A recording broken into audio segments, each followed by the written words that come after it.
Welcome to the Copeland Coaching Podcast, where it's all about turning your job search into a slam dunk. Your host is Angela Copeland.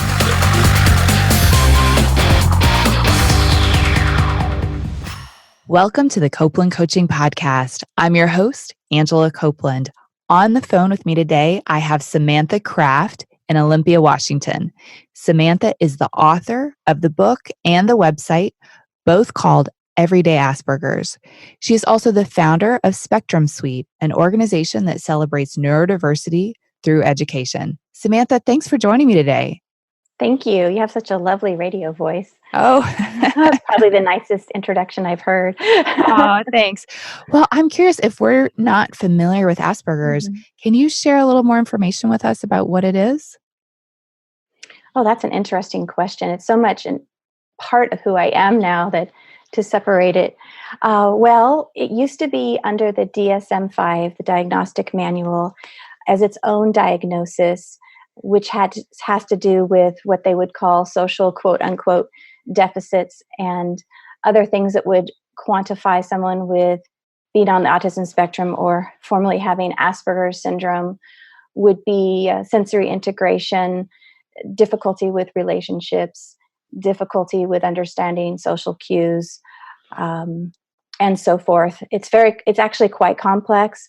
Now it is umbrellaed under the broad autism spectrum disorder, which I prefer autism spectrum condition.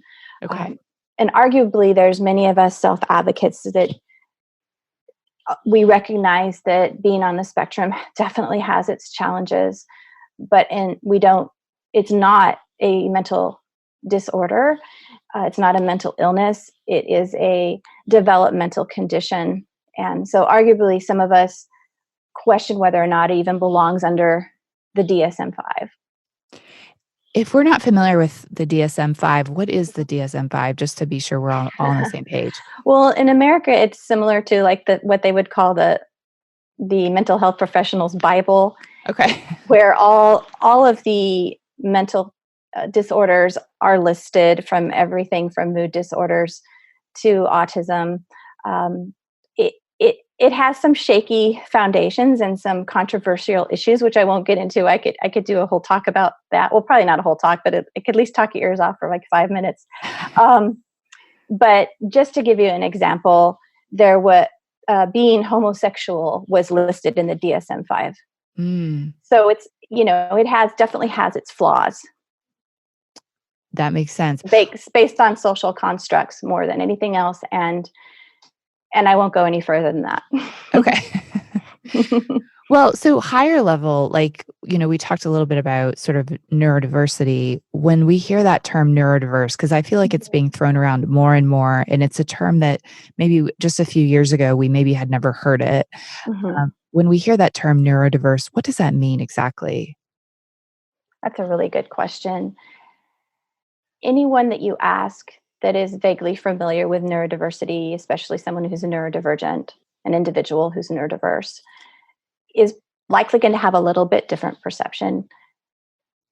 For me, I had the opportunity to interview the neurodiversity pioneer, the pioneer of the word, Judy Singer. The interview's on my website, and I've done some extensive research into the topic. So my perception is probably more multifaceted than some other people. If I had to put it in layman terms, simply, I would say that it is a variation of brains and the way that people or someone communicates and perceives and processes, and the way that they see the world, the way that they present themselves to the world, and that it's not better or worse. It's not something that's a gift or a challenge. It just is. And qualifiers that would fall under the neurodiversity category have been expanding. So when it was first introduced, it was referred to, and I hope I'm getting this right for Judy Singer's sake, more as Asperger's lens. And now it's broadened to include a lot of different brain variances, such as post-traumatic stress disorder, mood disorders, dyslexia, dyspraxia, dysgraphia. And so in a nutshell, it's a brain variance from someone that would be considered quote unquote typical. But what's happening is it's expanding and becoming so broad that the typical person is going to become the anomaly, and the atypical, as in neurodiversity, lens grows and expands. So it's been very interesting to watch it progress over the last 7 years, as I've been very actively involved in the autistic community, just watching terminologies and change, and what words are being used to identify with our autistic culture, because we very much do have an autistic culture. So I hope that answers your question. It does. Thank you. Yeah. As you were kind of spelling it all out, I started to think, gosh, I wonder what percentage of people are neurodiverse versus what percentage are neurotypical at this point, given that it's kind of expanding. I mean, that's quite a list. Well, it's the yin and yang of life. It's the pendulum. We continually, as people, in our family systems, in our culture, in the broad society, in the world, we have this pendulum in all different areas of swinging from one side to the next. And so it's not surprising that this is happening. I would think that would happen with most movements, as do growing pains and shifting of perceptions and ideas. And it's very interesting when you're trying to quantify and determine what something is that's abstract, something that we've actually invented and created, and now we're defining what it is when there isn't really anything when you think about it. That makes sense. Well, I'm curious, I know with your work, you have worked with thousands of people who have autism, and I know you're working on a particular initiative that's around neurodiverse hiring. I'm curious, if we are looking for a job and say we're neurodiverse, do you find that there are certain kinds of jobs that people on the autistic spectrum might want to consider over other jobs? That's a good question. That's another big question that we could really dive into. So I do have about over 2,000 hours of study and research into this topic. And I've looked at hundreds of different articles, read multiple books, talked to thousands of different people, and even did a survey online and social media a couple of years back. And what I find is that being a neurodivergent person is similar to being human. It's like asking, is there one job you think humans are drawn to? Work. Yeah, they're drawn to work. They're drawn to contributing, to having a vocation. I'd say they're drawn more so than perhaps the general population. They're drawn to a job in which they can stand behind, that they can feel proud about, that it is aligned with their morals, with their justice, with their integrity. So if we were going to classify it, I would classify it that way. I know I work for a tech company, Ultra Testing, and we recruit software testers. And that's very much a stereotype in the general world, is that autistics, those on the autism spectrum, are great in technology. I'm awful in technology. In fact, I interviewed to be a software tester for Ultra, and I did fantastic in the interviews, and I bombed the software testing. That's not where my gifts are. There's a lot of autistic people I know that are drawn to service fields, such as nursing, being a lawyer, a doctor, a nurse, I think I said nurse, teacher, counselors. Tony Atwood has said and cited it, as have other specialists, that women on the spectrum are particularly drawn to being school teachers or mental health professionals or therapists. But like I said, there is no one size fits all. Some people I know on the spectrum are very artistic and like to express themselves through music or art or dance or poetry or writing. Others are very much into science and biology. I'd say another common theme is wanting to get past what would consider the basics and the norm and the generally accepted truths, dig past that in vocations and make something out of what is existence, make it into something new. I would say that most autistics need to be driven in their job to feel like it is fulfilling a need beyond the basics of extrinsic rewards and extrinsic recognition and pay, that it's more intrinsic value and following that vision and following that heart. I would steer far away from categorizing autistics into one type of job or one type of vocation. And I actually cringe when I read that in a book or an article. Mm-hmm. It's like telling women that they should or would be best being homemakers and teachers and librarians. Mm-hmm. It's not much different. Or taking one sect of society that's an ethnic minority and saying they'd be good at a sport or be good at math. It's discrimination and it's stereotyping, and it's being perpetuated, and something that the autism community is working hard to stop that stereotyping. I like that. I actually really like how you said, what kind of job would a human want? Mm-hmm.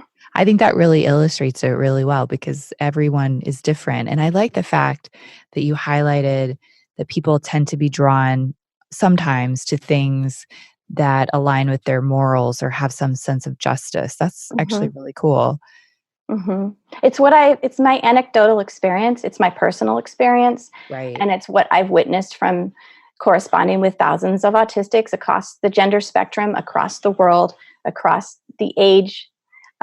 So it's not just one type of autistic. It's all of us of different ethnicities, of different social classes. We tend to have a common thread, a common tapestry of wanting to be truthful, seeking out to be the best we can, contributing the best we can. There's a joke that I share when I do presentations at conferences about, I show a PowerPoint, and it's a quote from an article or from an interview that I can't remember now, but they talk about how the autistic worker, if they come in 2 minutes late, they're going to go to their boss and say, I was 2 minutes late today. Do you want me to stay 2 minutes past my work time? Me as an independent worker for Ultra, I do a lot of my work from home when I'm not traveling and speaking. And I'm constantly putting in an extra 5, 6, 7 hours a week just to make sure I've done enough and didn't quote unquote rip them off or, short them. So, and I've been there 4.5 years. I'm still trying to tell myself it's okay. It's all right. Being so diligent and concerned about time and doing my best and giving them my all. And I see that in autistics as well. When that doesn't happen, it's typically because they're being isolated or discriminated or treated unfairly in some way. Mm-hmm. I think you're right. You're highlighting some things that I think are really positive. And sometimes I think when we think about neurodiversity or autism, we're thinking about the challenges that come along with it. Mm-hmm. But like looking at the other side of the issue, what are some of the things? I mean, you just mentioned a few of them actually, Mm-hmm. but what are some of the strengths that you see with people who are on the autistic spectrum that they bring to the table that is really helpful to employers? I'd say number one would be integrity. Okay. And integrity encompasses so many other areas. Being truthful, being loyal, not pointing the finger of blame at someone else, following through with assignments, putting the best foot forward. I'd say I see that repeatedly is integrity. Also, out of the box thinking, being able to look at something from a different perspective and offer a different insight. I've written a couple articles on Different Brains site, differentbrains.org by Hackey. And that's a fantastic site if you haven't heard of it before. It's all issues about neurodivergent perspectives about being neurodiverse and brain variances. That's why it's called Different Brains. And I did one on bottom-up thinking and what that looks like. And what I do personally and what a lot of the people in the autism community do themselves that they've noted to me or I've witnessed is we don't take things at face value. So give me a minute here and I'll try to explain this quickly. So if I'm going to solve a problem, such as writing that article that I did for Different Brains, I don't come up with a hypothesis that I'm trying to prove and find things to prove that hypothesis. I look at 50 different articles and different experiences, and I pull all the pieces and patterns from those. So pattern seeking is another attribute. And I pull all those pieces and patterns that stick out, and then I find my hypothesis that way. And so it's a very unique, different way of thinking. And it removes that ego, if you will, and that bias, implicit bias. I'm going out there into the wilderness to see what comes to me. I'm not going out into the wilderness to find a specific tree so I can bring it back and say, oh, look, I found it. I'm going out there and I don't know what I'm going to bring back. And that type of bottom-up thinking and out-of-the-box thinking is a remarkable attribute that employees can bring and students can bring to the environment and into their working groups, if given the opportunity to bring in that different perspective and not conform and not have to follow those rigid constructs of society. Unfortunately, what I have found when I've interviewed and talked to autistic people is the number one thing that deters them from doing their best in their job isn't what you would think. It's not the challenges that come with coexisting conditions such as PTSD or a mood disorder or sensory integration dysfunction. It's not those types of challenges. What the challenge is, and those are separate from autism, what the challenge is they're being bullied and they're being ostracized and they're being isolated and shamed. And I've witnessed this myself. It's happened to me personally. I've seen it with loved ones. I've seen it with friends. I've seen it with people around the world. And so the issue at hand is not creating these inclusion practices for autistics. Another thing I cringe at, here's how to help autistics.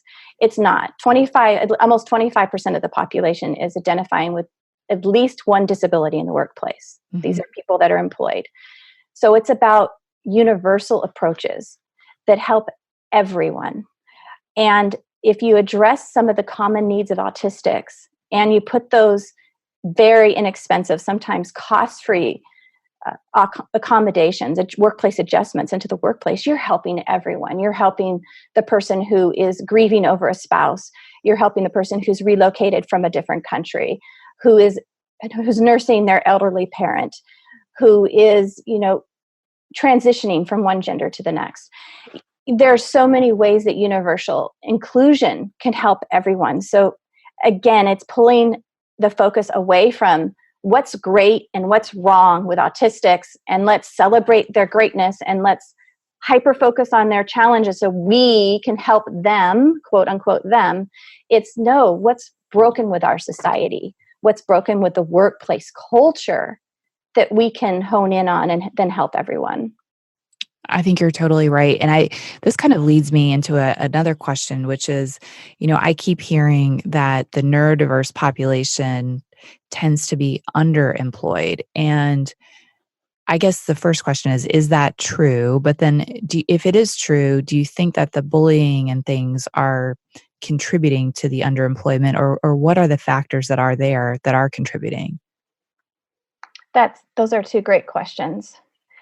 So I was asked by my boss, the co-founder of Ultra Testing, to actually look into some of these statistics a few years back. He's an MIT graduate, so he's like, well, where are these numbers coming from? And what I found is one of the basic numbers it's quoted over and over again, I think it's 85% of autistics are unemployed or underemployed, is actually based on a study of primarily Caucasian white males that were under the age of 25 and all in special education in high school. Oh, okay. And so we have to be careful with any type of statistic that we go to the source and look. And there's no denying, based on anecdotal evidence and some new studies that are coming out in different countries, particularly the UK and Australia are having studies as well, is that there is definitely an issue at hand. I'm not saying that. It could be 85%, it could be 90%, it could be 45%. But the truth is we don't know, because we don't even know how many autistics there are. There's a lot of autistics of color and older autistics over the age of 30 and autistics that are female that haven't been identified, that haven't been diagnosed, that are slipping through the system because so much of the stereotypical is the Caucasian male in his 20s. And so how can we even do a long-term study? How can we even look when we don't even have the whole pool at hand, if that makes sense? It totally makes sense. So I'm not, sometimes people get a little upset when I talk about that and they claim I'm underscoring the necessity. I'm not at all. I'm just saying we really just don't know. Mm-hmm. And the second part is I did interview some people about what job factors had them leave. And I've written a powerful article on that both Steve Silberman, who wrote Neurotribes, and Judy Singer had opportunity to look at it and said, well done. It's going to be part of my upcoming manuscript, Autism in a Briefcase. And what I've found is it is mostly feeling left out and misunderstood, and then sometimes bullied and shamed. I've heard from people who have become suicidal, depressed, hopeless because of a job that they were placed in. There are some placement agencies, even the big name placement agencies, and there are some big name companies that toot their horn about autism hiring initiatives. And I've heard from the people inside of those companies, and the inclusion is not happening as it needs to happen.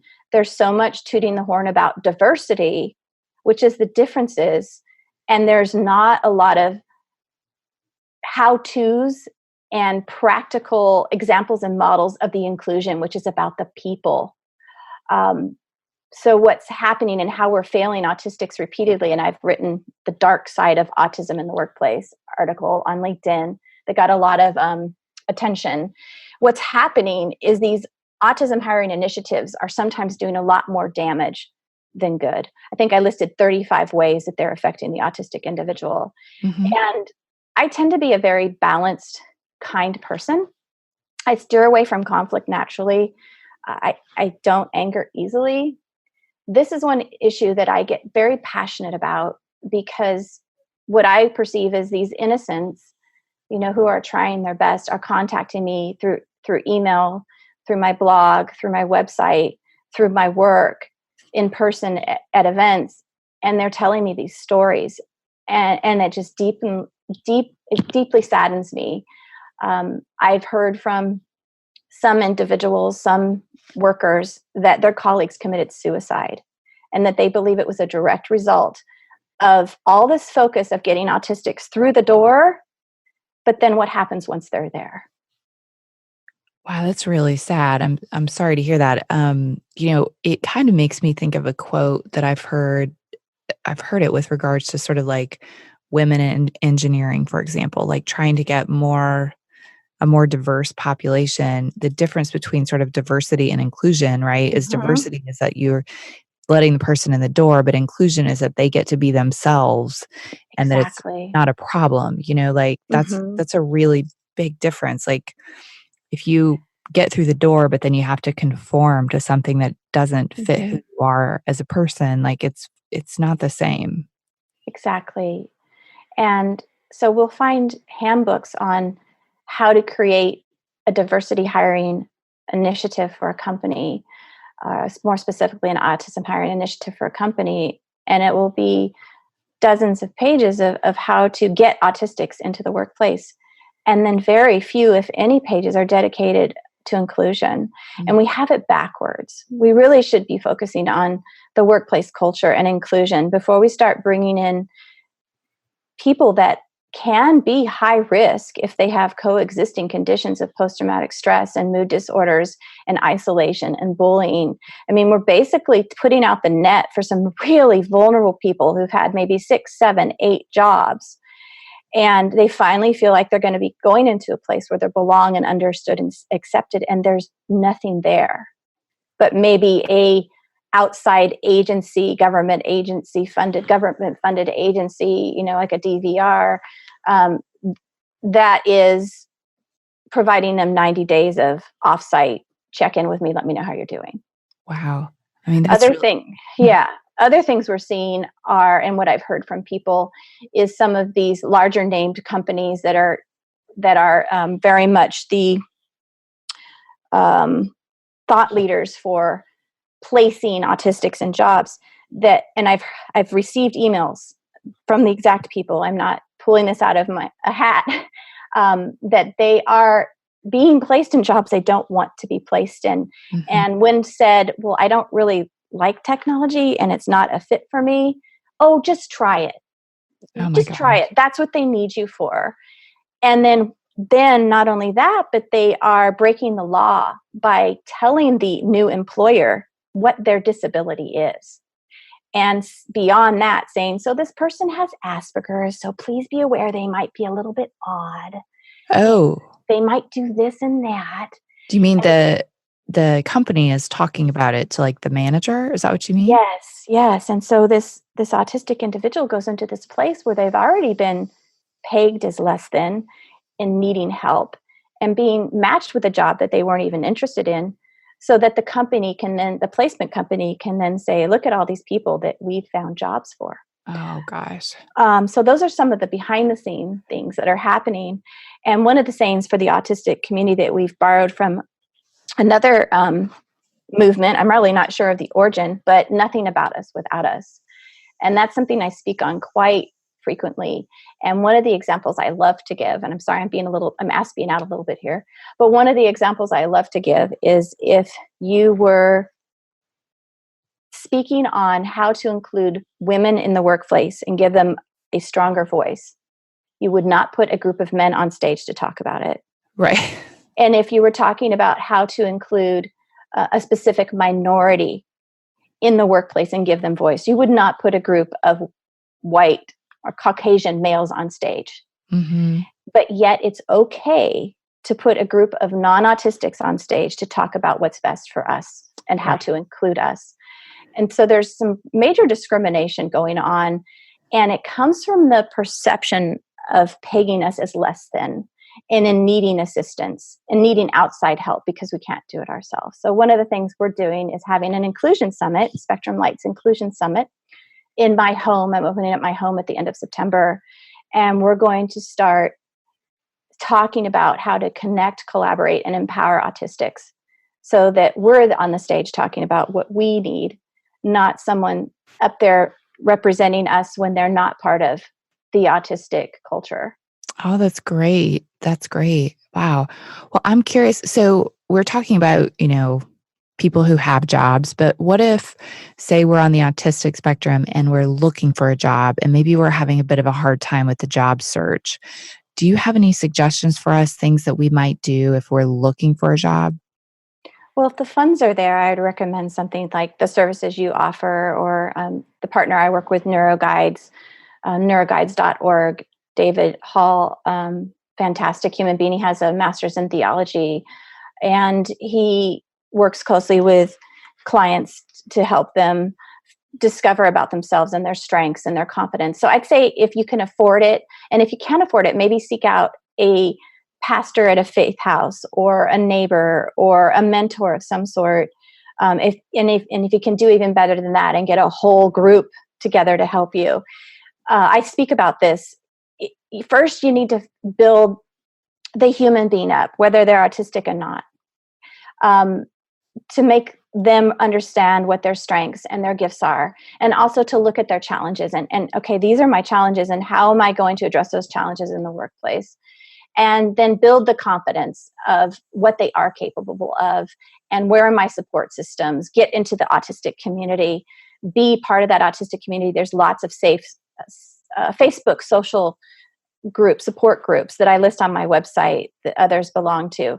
So build that confidence, address those challenges, get that community, then start stepping out there. One of the barriers, I'm sure we were going to talk about this more than likely, one of the barriers is whether do I disclose or not? Mm-hmm. Do I mention that in the interview? And there's so many pros and cons. And one of the biggest things is, well, how confident are you in yourself? How much do you know about the autism community and being autistic yourself? Do you know your strengths and challenges? Are you going to be able to advocate? Do you know where to find advocates to help you? I mean, if you don't have those basic things, you're really setting yourself up for failure and discrimination and shaming and and being isolated. Not always. There are rare occasions where companies and organizations are already inclusive and they have servant leadership and well-trained managers, and they just treat everyone well. But that's not always the case, as we know. And so going in there and thinking, well, I'm just going to say I have Aspergers or I'm on the autism spectrum, or however someone chooses to use that terminology, that's not opening the door automatically to understanding and adjustments, workplace adjustments. Sometimes that's really opening the door to blatant discrimination. And I can talk a little bit about some of the discrimination if you'd like me to. Yeah, actually, I mean, that was actually going to be my next question, is whether or not we should self-identify, because, and if we decide to self-identify, like how and when is the right time? Like I know when we fill out an online application, they say somewhere in the application, they'll say, do you want to identify as having some type of disability? And I think it's usually like yes. And if you say yes, you have to pick the type, and or no, or I choose not to self-identify. I mean, I guess that's sort of my first question is, you mentioned there are pros and cons. Like, how do we decide? Like, is it ever a good idea to self-identify? Like, when should we tell? I've had discussions. I have women's gatherings in my home once a month, and I think it was in June, we just sat around talking about this. And it's so interesting because one of the women, and she's a color, she spoke up, she's on the spectrum, and she said, well, I wouldn't walk into an interview and say I'm Black. And I thought, wow, that's a really interesting perspective. So then my mind sliced and diced it. And I thought, you know what this really comes down to is how a person self-identifies their autism. Is it a culture? Is it a disability? Is it a disorder? Is it a way of being? Is it separate from the self, or is it my actual brain and who I am as a spirit and human being? So when you're walking into a place, some of us aren't even aware, not even self-aware of how we feel about being on the spectrum. So that you need to start there. So for me, if it's a culture, do I want to walk in and say, oh, I'm autistic and I'm proud? Would I do that if I was, a person of color? So it's interesting. We want to be able to identify if we have challenges that need accommodations, and we know we're going to fail in the workplace without those adjustments and accommodations. But at the same time, you also have the option of partially disclosing, which for instance, for me, I have post-traumatic stress and dyslexia and a number of other coexisting conditions. So I could essentially disclose that and get similar accommodations as I'd need for being on the spectrum. And there's so many complexities because how are those people interviewing me going to perceive me? What is their understanding of what autism and Asperger's is? Am I disclosing to someone who thinks that most autistics lack empathy and can't have relationships and can't dress well and can't make eye contact and are just quirky, odd people that need help? Or am I interacting with someone who's taken the time to understand neurodiversity and understands that autistics usually have extensive over empathy, and that many of us can have successful relationships giving the correct parameters and the love and support? Or am I facing someone who is already putting me into a box and deciding that, well, they're not going to fit this role because how are they going to maneuver through the politics of the managerial position? Or how can they lead when they're autistic?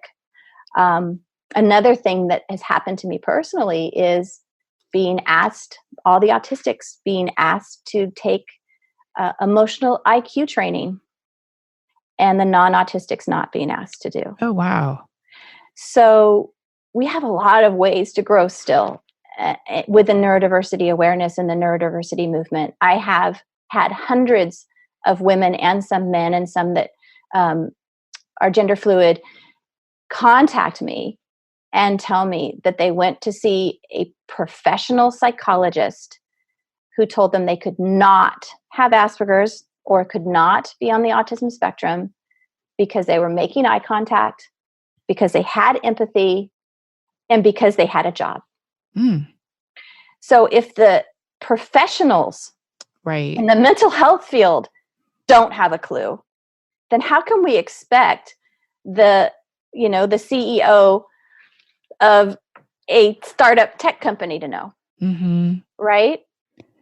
I mean, what I kind of hear you saying is that when you disclose, like you can't know what biases the other person is going to bring to the table, and that, you may be trying to communicate one thing and they're hearing something completely different because they have all these biases. Perfect. That's tying it up in a ribbon perfectly. Yes, that's exactly what I'm saying is you don't know what you're walking into. Yeah. And even if they say they have an autism hiring initiative, that doesn't mean that those managers and those leaders have been trained. Right, exactly. And who's been training them? More than likely, it's someone who's not autistic, or it's just one small perspective from one autistic person. You can't understand what autism is from one person's experience. Right. That's like trying to understand what it's like to be human from just you. Like if you got to represent all humankind, you went to an alien planet, and this is Angela, and this is what being human is. So we really need a broad perspective of firsthand accounts, through YouTubes, through stories, through books, through these types of conversations. Thank you so much for having this platform so that we can hear different voices and different views and different perspectives, because so much of it is regurgitated the same thing over and over again, the same facts over and over again. And we're not moving outside that zone, that comfort zone. It's like, no, we need to look out of this bubble. There's a lot more going on than meets the eyes. Well, I'm so glad you're here to share the voice. And one of the things that you mentioned is accommodations. You mentioned it a couple of times. When you talk to people, whether it's employers or individual like professionals, what sorts of accommodations are reasonable to ask for? I mean, the thing I've noticed in schools are fairly aware of accommodations. Like if someone identifies as neurodiverse, maybe they are given extra time on exams, maybe they're given a private room to take an exam, that kind of thing. But sometimes I'm not sure employers are as familiar with the idea of accommodations, because I actually suspect that neurodiverse individuals often don't identify because of the risks. So anyway, with that said, what kinds of accommodations might we look for or ask for? So, first thing that came to my mind when you were asking that question, which is a great question and so important, is sometimes individuals don't even know what to ask for. Any individual, if you think about some of us that are in relationships with a friend or a loved one, sometimes it's really hard to ask for what we need. And sometimes it's really hard to identify what we really need. And so we're taking that human element into the workplace as well. And we're taking perhaps that lack of confidence and that PTSD and being afraid to ask, because how is that person going to respond? Do I really deserve, quote unquote, deserve this accommodation? Is it something I really need? How are they going to perceive me? Am I going to lose my job? Am I not going to be promoted if I ask this? So there's so many variables that can hinder the autistic individual from first even knowing if they need assistance, and then how to ask for that assistance without all of those thought processes happening. Once a person is in a state and they understand their autism, and they understand themselves, and they understand their needs, I mean, sometimes that takes quite a bit of growing and learning and support. But when they're in that state and they're able to separate their autism from their coexisting conditions, because so often it's all clumped together, and they can pull out where their challenges are, then it becomes easier to say, this is how I present. These are some of my needs. And can we have an open discussion about how we might work together?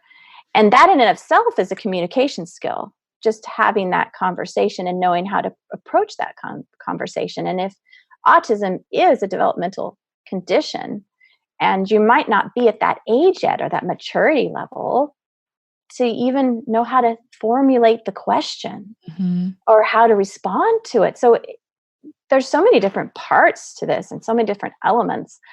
But if you have that confidence and you know yourself and you can say, these are my coexisting conditions and these are my needs, and how might we work together? And what have you done in the past for other employees that are disabled, not just autistics, but what are some of the things that you offer? And can we list and can we brainstorm some of these things? And can we talk about things that might not cost the company much money or no money at all, but might actually make me a more productive worker and a more loyal worker, and someone who might want to stay here for as long as I can, for the longevity of my, for as long as I can work. Mm-hmm. So some of the accommodations can be, some of us can be very focused, and some of my best work, I can work 10, 12 hours straight with barely a break if I'm in the groove. So why not be able to work 12 hours one day and then the next day take a half day off? I mean, why are we set in this 9 to 5? These are the time periods you must work. Why not be able to take some of the work home and be in an environment where the autistic can escape all the sensory surroundings? Having a sounding board, a manager or a mentor or a peer or a buddy, someone that they can bounce off the unspoken social social rules of the workplace. Some of those things would help anybody. Having a disability resource group that they can belong to,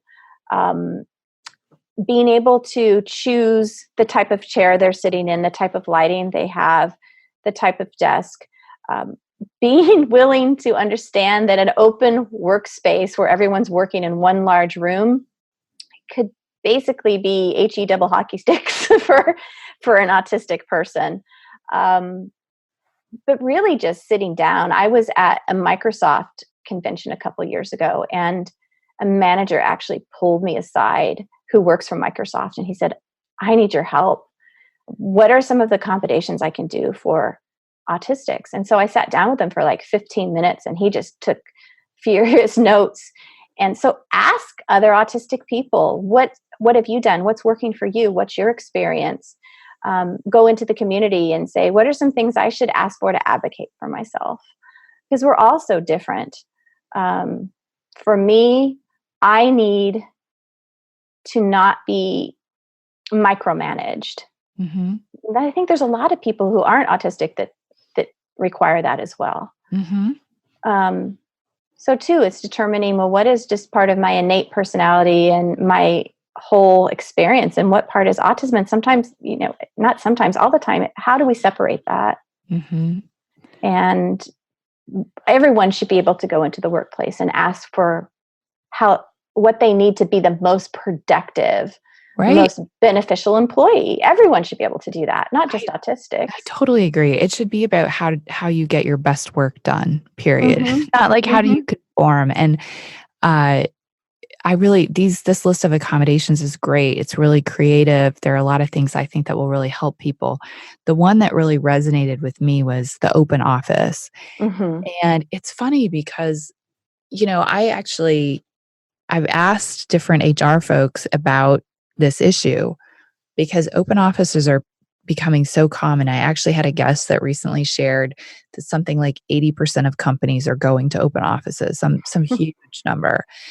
And It's that pendulum again. Right. And, when I ask people about this issue, right? Like, what about the open office? And sometimes the answer I've heard is, well, maybe that company that has the open office isn't the right company for the person. And I'm like, but if you're telling me that 80% of offices are going to open offices, I mean, they're forgetting about people that are introverts. It's not reasonable. Yeah, well, there's shy people. There's people from specific cultures that do not like to be that close to people. Right. There's introverts. There's people that consider themselves very sensitive to others' energies.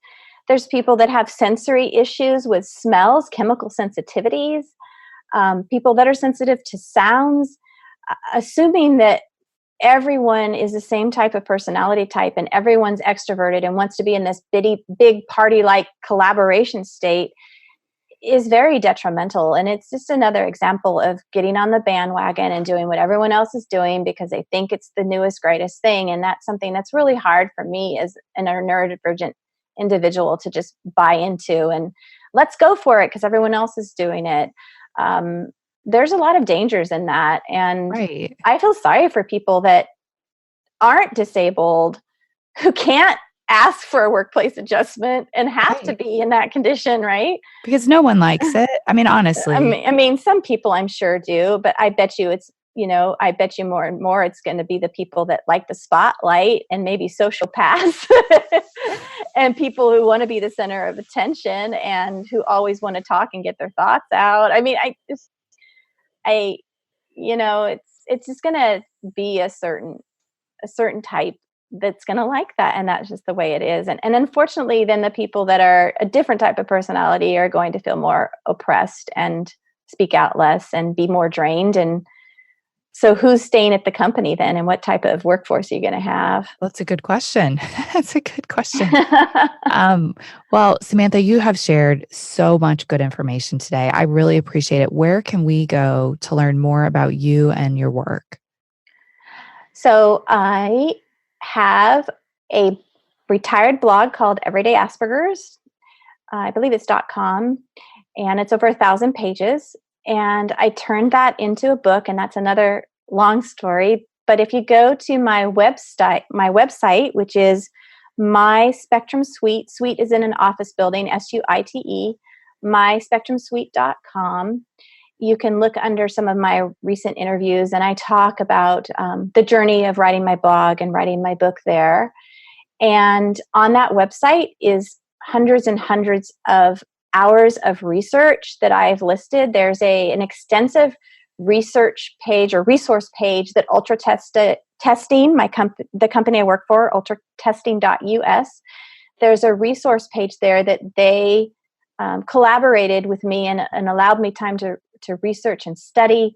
And it lists a lot of different autism as it relates to the workplace resources. I'm saying resources over and over again, seeing a pattern there.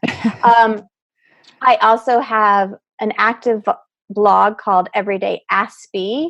It has a lot of articles about autism as it relates to the workplace and other types of topics. And then I've just recently partnered with NeuroGuides, and that's neuroguides.org. I've partnered with J. David Hall, and there'll be more and more information on that site as well as I'm becoming co-executive for that company. I also would like to say I'm a consultant for Ed from Optimize, and Optimize does videos to help companies learn more about neurodiversity in the workplace. You can find me on Twitter, Aspergers Girls, with both have S's, Aspergers Girls. And you can find me on LinkedIn under my legal name, Marcel Champy, and Facebook under Samantha Craft. I'm very active on social media. You can find me here. And I think, you can find me in Olympia, Washington as well at the summit at the end of September. That's perfect. Well, Samantha, thank you so much for joining me. This has been great. I really appreciate the opportunity, and you made it very easy for me to feel comfortable and allow the opportunity to speak from my truth and to speak for who I consider, my people, the autistic community, and very thankful. And thanks from them as well for allowing us and granting us this opportunity to speak about some of our experiences. I like to think that I'm helping some of the more silent autistics have a voice for their experiences. So thank you so much for allowing us to be here today. Oh, well, thank you. And thank you for listening. If you've enjoyed the episode today, please don't forget to help me out. Go to Apple Podcasts and subscribe to the show. The more subscribers we have, the easier it is for other people to find the show. Thank you for listening to the Copeland Coaching Podcast today with your host, Angela Copeland. Tune in next time to get more great tips on turning your job search into a slam dunk.